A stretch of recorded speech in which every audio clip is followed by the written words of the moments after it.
Okay, all right. Today I want to talk about the different types of hand reading.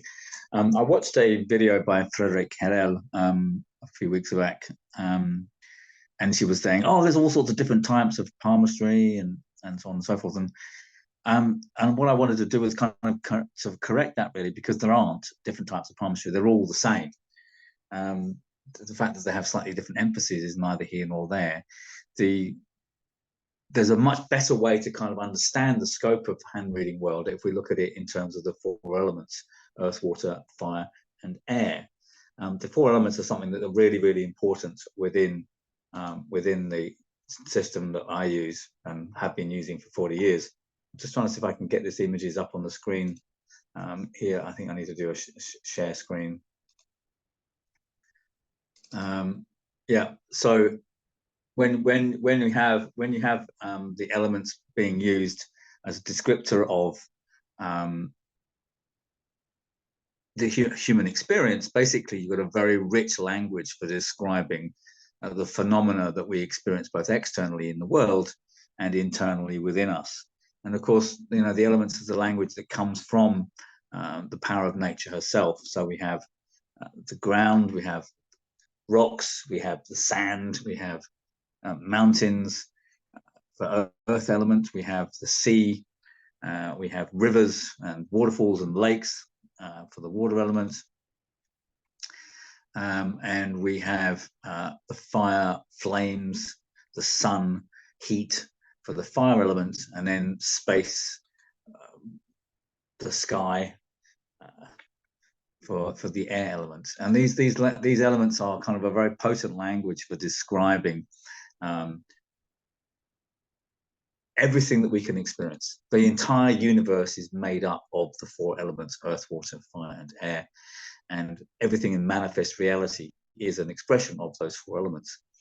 And that is also true for us. Physically, we are, the physical body is earth, our emotions are water, what we do with our activities and the energy that we create is fire, and our minds, our thought processes, our psychology is air. So we participate in this natural world because we are made up of these four great elements: earth, water, fire, and air.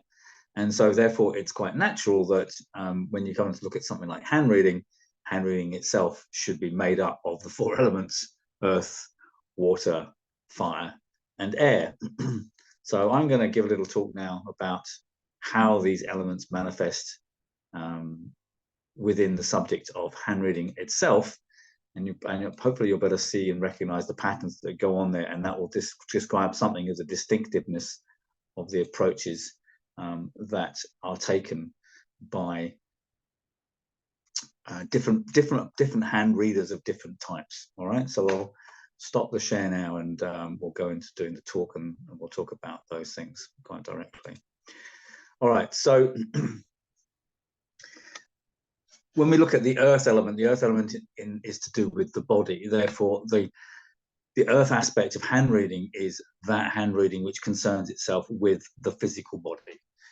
In a general sense, we can say that's health analysis from the hand, looking at the health and illness of a person by looking at the hand. But in specific terms, in terms of the study of hand reading, the element of earth is represented by the study of medical dermatoglyphics. So there's this huge literature that's been developed since the late 19th century, but particularly since the 1920s, investigating fingerprint patterns and the genetics of the hand in terms of the genetics of fingerprint patterns, the genetics of simian line chromosomal relationship to the lines of the hand, the abnormalities that can be found in the hand, the relationship of those things to congenital defects and chromosomal abnormalities. So in other words, really looking at the hand purely in terms of its patterns as an indicator of fundamental structures of what it is to be a human being at a genetic and chromosomal level, and how that affects person's appearance, how that affects their physical health. And that's all to do with like the whorls and the loops and the triradii and the ATD angles and the simian lines. And it's an absolutely vast body of literature, and you'll only find out about it if you read medical journals, the Journal of American Medical Sciences, the psychiatric journals and psychological journals, that all these things have been published in this thousands and thousands, probably 10,000 papers have been published on the medical significance of fingerprint patterns and the genetic significance of the hand over the last 100 years or so. And so that's a whole study of its own, and it's completely scientific. There's no attempt really to describe personality from that, although in fact in some cases they do, to give some personality indications of things like simian lines. But it's a purely empiric, scientific, and rather dull approach to the study of the hand, but it gives us a very strong scientific and empiric basis for our claims as hand readers. So that's one whole area of hand reading, and if you don't know anything about that, you really don't know a quarter of what there is to know about hands. All right, so that's the earth element, medical dermatoglyphics. The second element is the one that most people are familiar with, is the water element, and this is probably the one which is associated most with people's idea of what hand reading is in the popular mind, to do with prediction and more psychic and intuitive approaches to looking at hands. So people go for hand reading, they want to kind of have a feel good feeling. They want to know something about the intimacies of their lives, whether they're going to get married or whether they're going to have babies. It's all very personal or very intimate. The majority of Indian palmistry comes under this form. All the ancient chiromantic stuff from the medieval period and most of the Victorian palmistry embraces this kind of psychic, mystic, intuitive approach to reading hands. And then what's characteristic about that particular approach is always an emphasis upon looking for signs and symbols in the hand, whether it's looking for crosses and triangles like they did in the medieval period because they were working under the Christian theological model. Cross was a bad sign, a sign of death. A triangle was a good sign, a sign of that God was blessing you. To whether it's Indian palmistry where they're looking for the sign of the conch or the elephant in the hand, or people looking for letters, or you've got a letter M in your hand. This kind of symbolic associative thinking is characteristic of the water element, and that evokes certain kind of intuitive apprehension within the person if they find those things, and therefore can appear quite amazing when people talk about stuff and tell somebody, for example, that they're a director of horror movies or something like that, some kind of bizarre detail that comes up in the process of doing that reading, because there's an intuitive relationship to the knowledge that's been developed. And probably the most famous exponent of this particular approach to hand reading is Chiro, Count Louis Hammond, Robert William Warner, and he was a self-professed seer and psychic, and was very impressive to people at that time. But here's the thing about psychic palmistry, is you cannot learn psychic palmistry from someone else. It doesn't have a system. By its very nature, it is not a systematizable thing, because it's all about the particular relationship that you form with symbolism in conjunction with your relationship with the person whose hands you're reading in that moment. It's very personalized, very particularized, and therefore it's really hard to legislate and write it down and therefore teach it to other people. You can't really teach other people how to be psychic. And if you have a system that's developed on your own psychic ability, that won't work for somebody else. And this is one of the biggest frustrations with all these different schools of Indian palmistry or Victorian palmistry that do to take this stance, is there's no validification for that. There's no actual possibility of teaching it to somebody else, because what's being presented is someone's peculiar and particularized personal vision, and your particularized and personal vision will be yours and not theirs, and that's how you will see things. So there's got to be a way in which you can learn to have that intuitive relationship with this knowledge, but you can't learn it by copying somebody else. So the other thing about this one, of course, it's very hit and miss, whereas the medical dermatoglyphics one, of course, is rigorous, thorough, organized, repeated, all those nice earth characteristics that basically give it a very strong foundation. The water one is incredibly unknown whether or not it's going to be working or not, and so it's kind of like it's difficult to know for sure whether, for example, a prediction is going to come true or something like that, because how could you possibly know? As a hand reader, I might read somebody's hand once and I may see them again a few years later. But if you're going to, in order to build up a body of knowledge about the predictive significance of a particular hand feature, in order for you to know whether that's true or not, you'd have to meet that person again in 5, 10, 15, 20 years' time, and then ask them, oh, by the way, did that prediction that I said come true? And then you would only know that if you kept meticulous records about everything that you said, and the contact details of those people, and they kept in touch with you over a 20-year period, and therefore you were able to verify the veracity of what you claimed you saw in the hand in 1987. And if you're not doing that, there's no empiric basis for what you're saying at all, and you just don't know what you're saying is true or relevant or just made up in the moment. Is it just your imagination? And I think this is a really important limitation to point out with that approach. And many people I've talked to with that clearly are working more in the realm of delusion than they are in the realm of intuitive apprehension. And worse, they don't know the difference. So I've got a lot of reservation about that particular approach, though undoubtedly when it works, it's incredibly impressive. Okay, so the fire element approach. The fire element approach is basically is experiential. So if we look at a lot of the Victorian palmists were like this. So Dapontigny and Debarol, probably more Dapontigny really. Now the people who are looking at hands and saying, well, I see these kind of nail shapes and these kind of people, and I see these kind of fingertips in those kind of people. And the story with Dapontigny is he used to go to these parties where he was in the army, but he'd also had these high society parties he used to go to, and he saw very different types of hands in the different camps. So in other words, this is an approach to hand reading that's based upon the experience of encountering hands.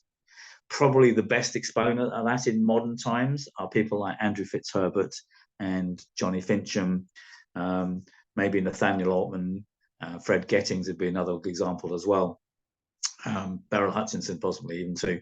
These people are basically looking at people's hands and from their experience encountering what they see and then asking questions and investigating. So, for example, one of the best hand readers in modern times is Laura Thornton, who she had an office in Leeds, in the town in northern England. She saw 8 people a day, 5 days a week, and she would do a study. Excuse me. She would do a study on something like the health significance of nails, and she would basically look at the nail shapes, ask everybody who came in what their health conditions were for a year, and then at the end of the year would compile her notes on what she saw from all this. So therefore she was able to find out what kind of diseases people with certain kinds of nail shapes actually got. So there's a kind of corroborative validity to this approach, because it's about experience and about asking people what their experience is and making a note between that and correlating that between that and the different features of the hand. So this is a very potent form of hand reading. It's likely to be very accurate. From doing this, you won't be able to tell how many babies and tall dark strangers they're going to meet, but you should be able to work out what job they do, what activities they engage in, what kind of interests they have. Their lifestyle in a general sense should be able to be described quite accurately. And if you look at books by people like Nathaniel Alman and Andrew Fitzherbert, you can see that they've clearly developed a good understanding of the significance of hand features from their experience of reading hands. So that's another kind of approach that I think there's a lot of validity for that. However, one of the limitations of the fire element is it doesn't always understand what it's doing. It sees the patterns and it makes simple correlations, because fire is quite direct and it's quite causative. And so it says this means this, and if you've got this on this hand, it means this. If you've got knotty fingers, you think like this, and if you've got an arch on your index finger, you're a teacher. And so there tends to be this sort of simplistic correlating going on like that. If you've got a radial loop on your index finger, you do martial arts or you're a therapist. And there's a limitation about that particular approach, because it doesn't kind of ask the question, well, why is that so? That's more the provenance of the air elements, and the air element basically wants to understand what's going on in terms of people, in terms of the hand. Want to understand the motivations and intentionalities behind the manifest behavior. So here we are, we're looking at something that happens. So why does that happen? What is the reason how that came about? Why does a short, low set air finger indicate someone who has difficulties in their relationships with men in the hand of a woman? Why does a separated air and earth line not indicate independence? Well, it kind of can show independence, but why does it show it? What's that about, really? And trying to figure out the causes of that form of behavior. And people take an air approach to the hand and the fire approach to the hand often can be at odds with each other, because we're looking at behavior and one will attribute effects and say, well, this means this effect, and the other one's looking at causes and trying to work out what the antecedent causes are that will produce those effects. But there's a more compatibility between the air and fire approaches to hand reading than you would otherwise suspect. Air and fire are complementary elements, of course. I think in modern times, some of the greatest hand readers of the 20th century are kind of taking this air approach. And the air approach really is a psychological approach, trying to understand the psychology of people. And probably the three most important hand readers in the 20th century who did that were Charlotte Wolfe, who did all these studies into mental health and schizophrenia. She was a doctor. She worked in Berlin and Paris, and was able to collect the handprints of people in psychiatric institutions. Incredibly dated work, but she was interested in the mental health aspects of the hand and did some incredible pioneering work in that regard. Julius Speer was a student of Carl Jung, so he was a psychoanalyst, and he also came up with some incredibly insightful psychological understandings of the hand, which kind of mapped certain features, particularly the short lower air finger. He was the one who really noticed that significance of that pattern first off. People like Noel Jaquin as well. If you read Noel Jaquin's books, they're quite popular written books compared to the other two, but he's always trying to see what's going on behind the scenes. What's the theory of metaphysical influence that's causing these different forms of behavior? And what's characteristic about the air approach is people who do have this approach don't really bother looking at what's gone on before. They kind of invent their entire whole system entirely of their own, because they've got this kind of paradigm, this framework that they're understanding things in, and they're presenting their observations of hands from within that particular perspective. Arnold Holtzman in Israel is probably a good example of that these days. Now, the problem with these different systems is they may be completely unhinged. That's the difficulty about them. I mean, if you look at Charlotte Wolfe's book, it's incredibly difficult to work with her stuff. It's just so abstract and so abstruse and difficult. And if you look at Julius Speer, his stuff is completely mad and completely disagrees with everybody else, and he reads lines backwards, he leads the hands the wrong way around. There's no connection between what he's doing and what everyone else has done before, and that's a kind of classic air element thing of being completely detached and above and overlooking and not connected to everybody else. And so whilst there are some merits to this approach, the downside of the air element approach is it can become completely detached and present completely describe a reality that is nothing like what the actuality is of people's experience. And so there's kind of like there's potential tension within that. So, but these are not just different kind of personal preferences, shall we say. These are all demonstrative of particular, very different approaches to looking at the hand. And they all have their merits and they all have their problems. And anyone who is a good hand reader should be knowledgeable and articulate in all of them. And if you're not, you're missing something. If you don't understand Charlotte Wolfe and Julius Speer, if you've never read Andrew Fitzherbert and Johnny Fincham, if you don't know anything about symbolic attunement into the hand, and going in an intuitive way, and you know nothing about medical dermatoglyphics, if you're missing any one of those, you actually don't really know what you're talking about at all. You need to have all four aspects of reading under your belt in order to be able to be confident that what you're doing or saying is actually going to be useful and valuable. And at the end of the day, what we're trying to do is we're trying to help people. Or at the end of the day, what we're trying to do is try and understand the human condition and decrease the suffering that people experience within their lives, either by giving very practical advice about their health, or helping them unravel certain psychological trauma inside themselves, or helping them get some peace and self-acceptance on an emotional level, or just simply, even just giving them career advice and finding them a job that's going to suit them. These are all very tangible and practical ways in which we can help people. But if we don't have that wide range of knowledge and understanding, there will be some area in which we will not be able to help people. So it's kind of important from that point of view. So I think, you know, the role of the chirologist is kind of in this kind of sphere of spiritual transformation. But in order to understand what that means, there needs first to be a paradigm by which that transformational process can be understood. And that's why the language of the elements is really potent, because when the 4 elements are integrated together with the 5th element, akasha, or space, or sometimes called ether, then we can see how the parts interrelate with the whole. And if you don't have this idea of a whole, then your understanding of palmistry or chirology or medical dermatoglyphics or hand reading is going to be limited to the part that you can actually see. So if you want to be a better hand reader, look into those areas, find out which of those areas you know nothing about, and go and investigate those. I will be putting some, in due course, we'll be putting up material about all of these different approaches to the hand. And if you want to understand more about the elements, then you need to do a course with myself or Johnny or Felicity, who are all actively teaching, and you need to learn how to see.